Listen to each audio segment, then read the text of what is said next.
This is Garrett Fry, the Alleyway Sequence Lead for 3D Digital Map Painting, and we're taking a look at shot 1313. So let's go ahead and play that. We start out on the left, and then we pan over to the right. So there is another shot that you need to provide continuity between. So that is shot 1312. So these two shots are of the same location, different angles. So shot 1312 is a little bit farther back. Well, it's a lot farther back in the alleyway looking back. So look at 1313 and make sure that you have the right kind of photo reference to provide continuity.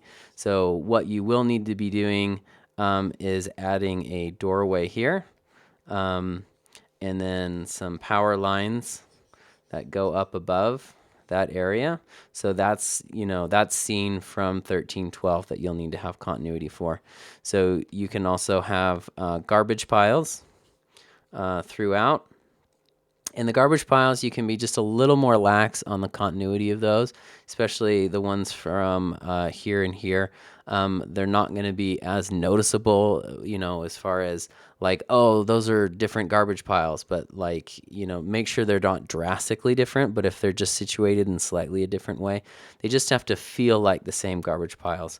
Something like garbage piles here in front of this area will need to be a bit more will need to be the same, but these can be a little more, you can be a little more lax on these because the perspective or the position that we're seeing them from now is so different than where we were before. Then it kind of gives us a little more leeway. Also, if you can add just a little bit of light emitting out from this doorway, that would be great.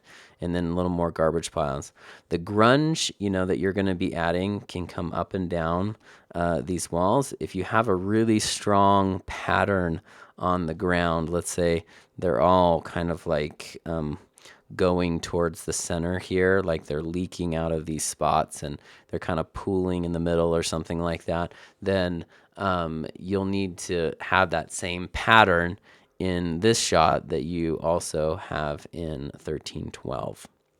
So make sure you have continuity between those two shots. So in addition, you'll need to, when you're putting in your elements, you need to make sure that you're hitting the right value in color and it has the right perspective.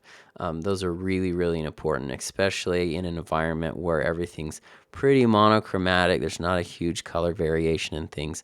And so anytime that you color adjust something and it's not exactly right, then it's going to stand out. So just make sure that you are very sensitive to that. With over 4 gigs of image reference in the library, there's a lot to go through before you get started in the sequence. Make sure you play around and experiment with the photography before you commit yourself to the work on the final matte painting. All the images are camera raw, so you have a lot of range to play with. Good luck.